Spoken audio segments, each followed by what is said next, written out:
Can real property owned by a not-for-profit organization but leased to a for-profit organization still be tax exempt? To find out, you have to read Matter of Brookdale Physicians Associates versus Department of Finance, but it's 28 pages. Don't have time for that? I've got you covered.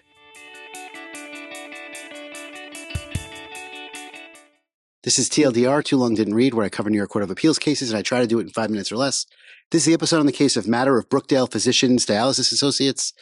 The citation for this case is 2024 New York Slip Opinion 01499, published by the New York Court of Appeals on March 21st of 2024. The issue in this case, this is a property case. The issue is whether a real property can have a tax-exempt status, even if it's being leased to a for-profit business. And to understand and appreciate the context of this case, you have to know that there are property tax exemptions, one of which is found in real property tax law, which is RPTL, and we say it in the law field. RPTL 420-A. RPTL 420-A exempts from taxation any real property that's owned by certain not-for-profit entities and used exclusively for statutorily enumerated beneficial purposes without financial gain. So it's got to have two parts. It has to be owned by a not-for-profit and used for the purposes of the not-for-profit. And it says that statute, RPTL 420A, says that real property owned by a corporation or association exclusively conducted for religious, charitable, hospital, educational, or moral or mental improvement and used exclusively for carrying out that purpose shall be exempt from taxation. But it follows, the next section of that statute says, what does not apply? It says, if any portion of such real property is not so used exclusively to carry out thereupon one or more of such purposes, but is leased or otherwise used for such purposes, such portion shall be subject to taxation, and the remaining portion only shall be exempt, provided that such real property shall be fully exempt if used for purposes that are exempt. Okay. The term exclusively, the court has construed, has understood to mean what's the principal and primary purpose and use. So uses that are just auxiliary or incidental to the main purpose will not defeat the exemption. And finally, the real question that the other cases that have analyzed this have said, the real determination as to whether the property is used exclusively for the statutorily permitted exemption purposes depends on whether its primary use is in the furtherance of the permitted purpose, right? So that's the background. What are the facts in this case? The facts are that the petitioner in this case is Samuel and Bertha Shulman Institute for Nursing and Rehab, which is a federally tax-exempt, not-for-profit corporation. And the not-for-profit mission of that Shulman Institute is to fundraise. It's a fundraising not-for-profit to fundraise and manage assets in support of the healthcare purposes of Shulman and Shakti Institute for Nursing and Rehab and Brookdale Hospital Medical Center. So that's the purpose. That's the federally exempt mission of that organization. In 1995, Shulman leased portions of the building that it owned to the Brookdale Physicians Dialysis Associates, which is the subject of this particular case. And that particular organization, the Brookdale Physicians Dialysis Associates, provides dialysis services for a fee. It's a for-profit, it's not a not-for-profit, it's a for-profit dialysis service. It's the only dialysis service that Brookdale Hospital would have access to in the grounds. Brookdale Dialysis paid $24,000 a month in rent to Shulman and was responsible for any taxes that might become due during the tenancy.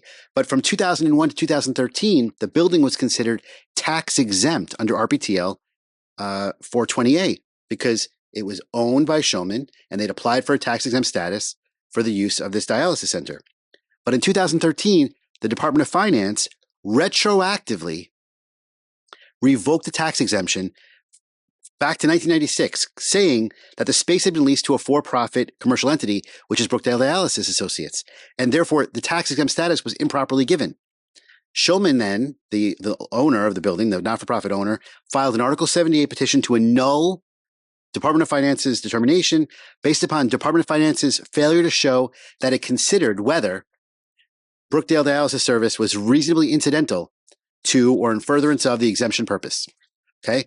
The procedural posture here is that the Supreme Court first granted the petition to annul DOF's determination.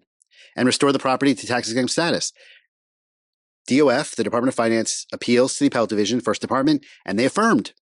They said that Brookdale Dialysis was a for-profit corporation, but there was no real financial benefit here because all the money that Shulman made, he put back into the not-for-profit purposes and mission. It appeals to they say that the indication is that it was being used for services that were reasonably incidental to Shulman's federally exempt purpose, but it appeals to the Court of Appeals. And here they reverse. They say everyone's looking at this all wrong.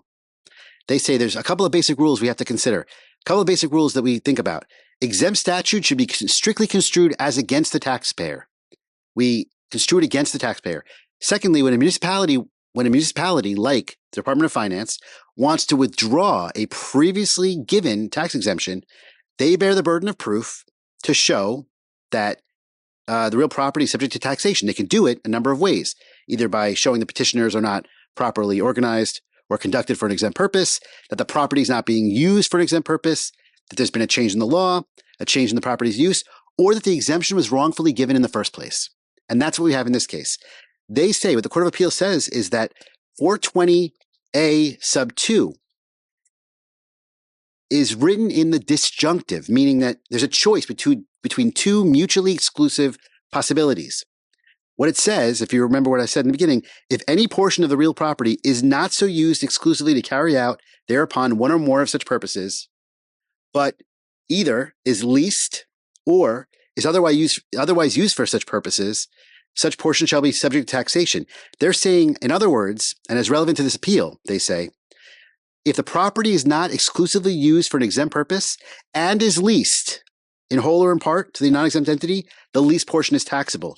And here, because the entire property was leased to the for-profit agency, the entire property was taxable. So whether or not it's reasonably incidental to the tax-exempt purpose is irrelevant.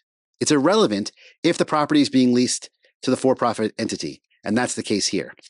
And that's the case of matter of Brookdale Physicians Dialysis Associates. Property is subject to tax. They're construing it strictly against the taxpayer. Have a good day. If you like what you just saw and want to see more just like it, please hit like or subscribe to let me know.